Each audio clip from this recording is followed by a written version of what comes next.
Hello everyone, আসসালামু আলাইকুম। শুভ সকাল। সবাই কেমন আছেন? সকাল সকাল ঘুম থেকে উঠে পড়লাম। আর দেখেন একটা ফুলের টব আনা হয়েছে। টবটা খুব সুন্দর, কিন্তু টবটা আমার না, আমার ভাসুরের মেয়ে আনছে। আর এদিক দিয়ে দেখেন সকালবেলা আমি নাস্তার জন্য আলু সিদ্ধ করছি। আর এদিক দিয়ে আমি শুটকি ভর্তা বানাবো, আলুর ভর্তা বানাবো সকালে।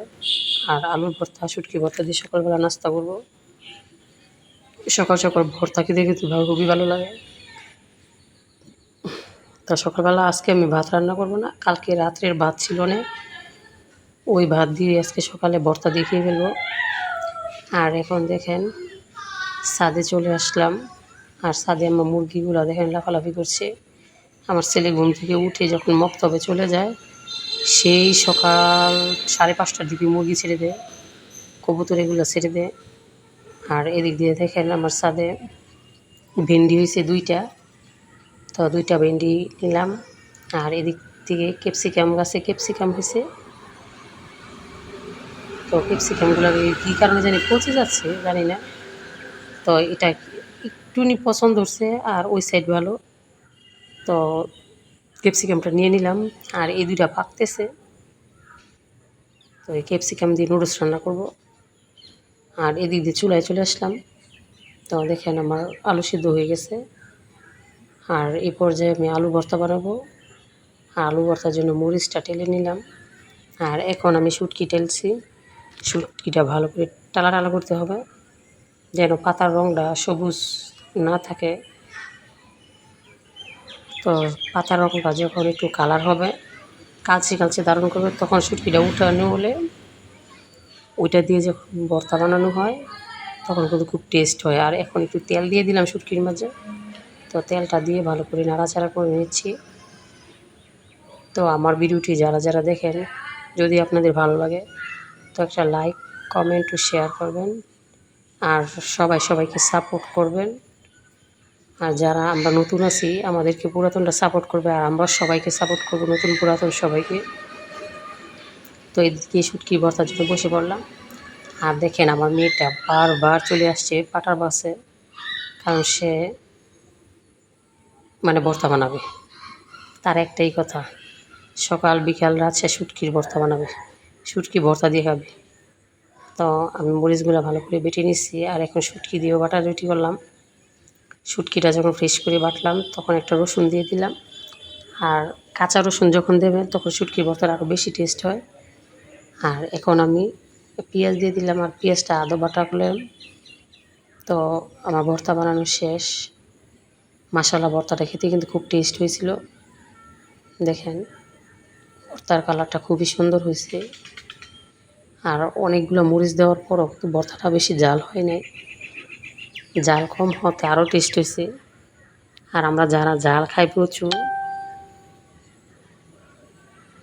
তারা জানে যে ভর্তার কী স্বাদ।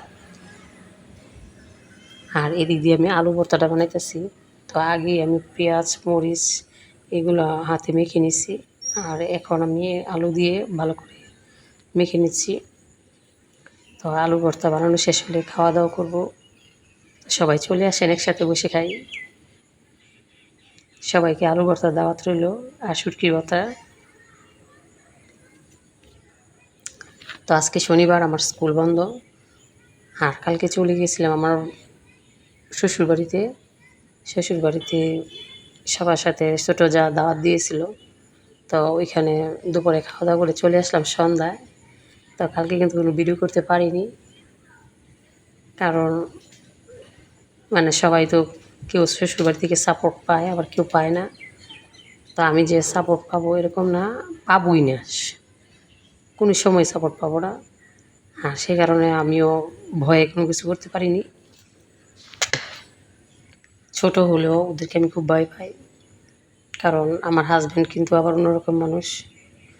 সে মানুষ অন্যায় করলেও সে বউকে ছাড় দেবে না, অন্যায় না হলেও আমাকে কথা শোনায়। তো যাই হোক, ওইদিকে আর বাড়ালাম না। আর এখন চলে আসলাম দুপুরবেলা বিরিয়ানি রান্না করব মুরগির মাংস দিয়ে। আর বিরিয়ানি রান্নার জন্য আমি এখানে মাংসগুলো কেটে দিয়ে পরিষ্কার করে হাঁড়িতে নিয়ে নিলাম। আর এখন অল্প পরিমাণ মরিচ, ধনিয়ার গুঁড়া, জিরার গুঁড়া, বাদামের গুঁড়োও দিয়েছি আমি। বাদামগুলো ব্লেন্ড করে তারপরে রেখে দিয়েছিলাম। তারপর দিয়ে দিলাম লং, গোলমরিচ, তেজপাতা, দারচিনি, এলাচ। এখন আমি পেঁয়াজগুলো পরে দিচ্ছি। আর আরও দিয়ে দিলাম রসুন, আদা, এগুলো দিয়ে এখন আমি মুরগিটা বসিয়ে দিব। তো পেঁয়াজের পরিমাণটা একটু বেশি দিবেন যখন নাকি মুরগির মাংসটা মানে যে হাঁড়িতে মুরগি আগে রান্না করে তারপর না ঢেলে যদি আপনার ওই মাংসর উপরই চাউল দিয়ে রান্না করেন, তখন আপনি কাজ করবেন যে পেঁয়াজের পরিমাণটা বাড়িয়ে দেবেন আর তেলের পরিমাণটা বাড়িয়ে দিতে হবে। তো পেঁয়াজ আর তেলের পরিমাণটা যদি প্রথমে বাড়িয়ে দেন, তখন কিন্তু এই বিরিয়ানির স্বাদটা আরও বেড়ে যায়। কিন্তু আমি পর্যাপ্ত পরিমাণ দিয়েছি। আমার ঘরে মানে তরকারিতে অনেক তেল দিলে কেউ খায় না, আমি নিজেও খেতে পারি না। তো আমারটা একদম কমও হয়নি, বেশিও হয়নি। আর এদিক দিয়ে দেখেন ছাদে চলে আসলাম। আর এখন চুলাতে আগুন ধরাতে খুব কষ্ট হচ্ছে আমার, কারণ ছাদে প্রচুর বাতাস ছিল আর একটু পর বৃষ্টি হচ্ছে।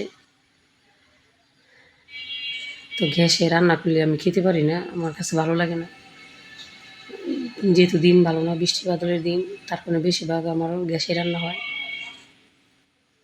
তো আজকে ভাবলাম যে একটু বৃষ্টি কম, তো আজকে এখন দুপুরের রান্নাটা আমি ছাদ থেকে রান্না করে নিয়ে আসি।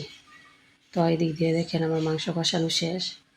আর এখন আমি চাল ধুয়ে রেখেছিলাম আগে, আর এই চাউলগুলো মাংসতে দিয়ে দিচ্ছি। তো এখন ভালো করে নেড়ে চেড়ে নিব। আর এদিক দিয়ে দেখেন আমার বিরিয়ানি রান্না প্রায় শেষ, এখন দমে রাখার পালা। আমি কিন্তু আজকে 2 ধরনের চাল দিয়ে বিরিয়ানি রান্না করছি। এই ভিডিওটা আমি আরেকদিন দেব।